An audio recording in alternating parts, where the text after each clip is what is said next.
Hello friends, कैसे हैं आप लोग। नेक्स्ट ट्यूटोरियल है हमारे पास, ट्यूटोरियल नंबर 2। पहले मैं आपकी नॉलेज के लिए बता दूं, ये जो ट्यूटोरियल चल रहे हैं हमारे पास, ये चल रहे हैं अलजेब्रा के अंदर। ठीक है, ट्यूटोरियल नंबर 1 जो हुआ था हमारे पास प्रीवियस, और जो अभी ट्यूटोरियल नंबर 2 है, ये अलजेब्रा के अंदर चल रहे हैं। जहाँ पे अलजेब्रा के अंदर आपको जैसे कि सेट थ्योरी हो गया, मैपिंग हो गया, बाइनरी ऑपरेशन हो गया, सीक्वेंस फंक्शन हो गए, ये सब हमारे पास आएंगे अलजेब्रा के अंदर। तो अभी हमारे पास ट्यूटोरियल नंबर 2 हम आज शुरू करते हैं।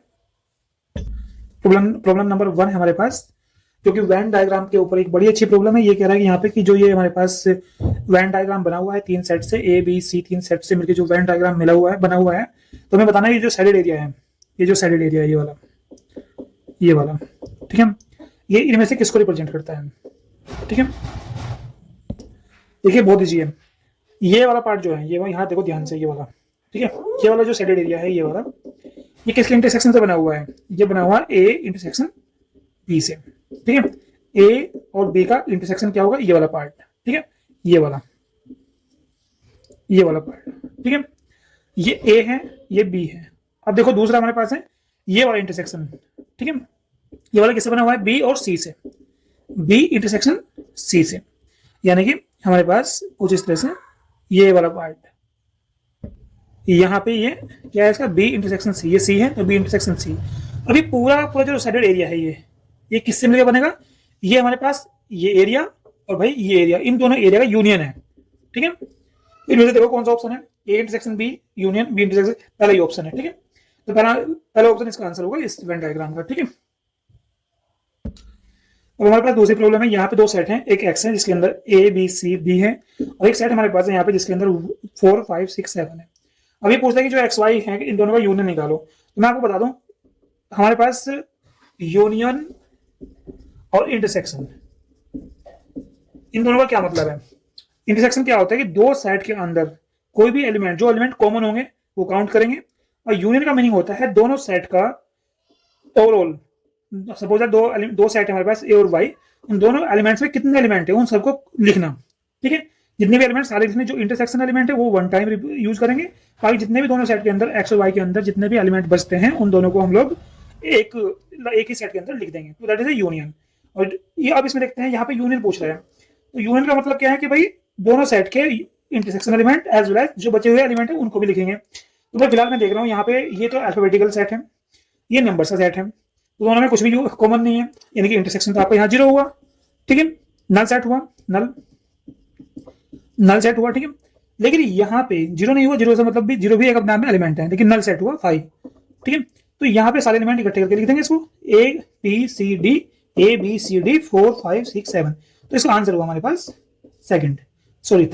सेकंड का आंसर हुआ थर्ड। अब क्वेश्चन नंबर 3 है, if A is equal to 1 3 5 7, A हमारे पास सेट है 1 3 5 7, बी हमारे पास सेट है 4 5 7 9, और सी हमारे पास सेट है 1 3 4 9 एंड 11। और ये पूछ रहा है A union B intersection C.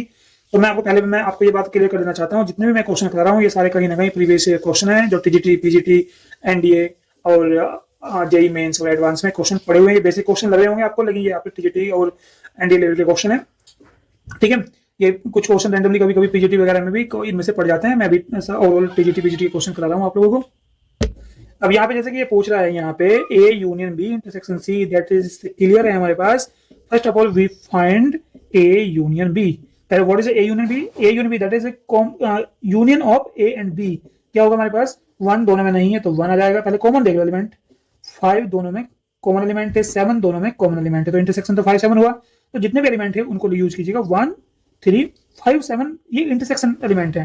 तो यहाँ पे 4 और 5 7 को एक बार लेंगे। ध्यान रखना, जब हम लोग यूनियन फाइंड करते हैं दो सेट का, तो उनमें जो कॉमन एलिमेंट होते हैं उनमें 1 टाइम लेते हैं। ठीक है, और भाई यहाँ पे बच गया 9 हमारे पास। ठीक है, अब यहाँ पे हम लोग ए यूनियन बी निकाला हमने। अब ये पूछ रहा है कि ए यूनियन बी और इसका इंटरसेक्शन निकालना सी के साथ।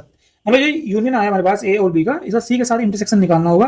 तो देखो भाई कौन कौन सा एलिमेंट कॉमन है? 1 दोनों जगह है, 3 भाई दोनों जगह है, 4 भी भाई दोनों जगह है, 9 भी दोनों जगह है। तो इसका यूनियन हुआ हमारे पास 1 3 4 एंड 9। तो देखिए कौन सा है में से इसका हुआ हमारे पास, तो इसका आंसर हमारे पास आया 1 3 4 9। अब चेक कीजिए इसमें से है कोई? इसमें नहीं है, ये भी नहीं है, ये भी नहीं है, तो इसका आंसर हुआ नन ऑफ दिस। तो इसका आंसर हुआ हमारे पास क्वेश्चन नंबर नेक्स्ट है question number 4, set A B C, ये सेट है ये सबसेट है एक यूनिवर्सल सेट एस के, यूनिवर्सल सेट एस के सबसेट है ए बी सी। ये कहता है कि यहाँ पे ए माइनस के सी यूनियन बी माइनस के सी, ये किसके इक्वल होगा, इनमें से किसके इक्वल होगा, ठीक है। A union B minus C के बराबर होगा, A union C minus B के बराबर होगा, A intersection B union C के बराबर होगा, या फिर नन ऑफ दीज होगा। चलिए देखते हैं, चेक करते हैं। तो पहले मैं बता दूं, ए माइनस सी दैट इज कुछ इस तरह से बनाएंगे ए माइनस सी, ठीक है। तो ये हुआ ए माइनस सी, अगर ये ए है और ये सी है तो ये वाला पार्ट जो होगा, ये वाला पार्ट होगा हमारे पास ए माइनस सी, ये हमारे पास हुआ ए माइनस सी। अब हमारे पास है बी माइनस सी। अब बी माइनस सी, भाई यहां से कुछ इस तरह से इसको बनाओ और यहां पे देखो ये मेरे पास बी है, तो मेरे पास ये बी है, तो बी माइनस सी। अब बी माइनस सी क्या होगा, भाई बी में से सी का जो पार्ट है वो माइनस कर दीजिए, ये वाला पार्ट माइनस कर दीजिएगा, ये वाला, ठीक है। तो यहाँ पे बी माइनस सी बचेगा हमारे पास, ये हमारे पास बी माइनस सी बचेगा, ठीक है। अब यहां से अब देखिए इनमें से कौन सा आंसर अटेम्प्ट होगा, इनमें से करेक्ट होगा। तो ए यूनियन बी माइनस सी, भाई ये ए है ये बी है, इन दोनों का यूनियन निकालेंगे तो दोनों का यूनियन क्या होगा, पूरा का पूरा ये कवर हो जाएगा ए और बी। इसमें से ये ए यूनियन बी हो जाएगा पूरा, ठीक है, सारा पूरा ए और यूनियन बी माइनस सी। तो माइनस सी पहले हमारे पास क्या था, ये कवर नहीं था इसमें ना, तो सी वाला पार्ट माइनस कर देंगे, ठीक है। तो ये हमारे पास क्या बच गया, ए यूनियन बी माइनस सी, ठीक है, माइनस सी। और जो मैंने इसके अकॉर्डिंग जो मैंने इसका वेन डायग्राम बनाया था तब भी यही था, जिसमें से सी वाले पार्ट कवर नहीं था, तो इसका आंसर क्या होगा, ए यूनियन बी माइनस सी। तो बाकी क्या रहने दीजिएगा, इसका आंसर ये है, ओके। भाई हमारे पास क्वेश्चन नंबर 5 है, A union B is equal to A union C. If A और बी का यूनियन ए यूनियन सी के इक्वल है, और साथ ही साथ ए और बी का इंटरसेक्शन क्या है, ए इंटरसेक्शन सी के इक्वल है। तो इस कंडीशन में ज्यादा नहीं सोचना बिल्कुल भी।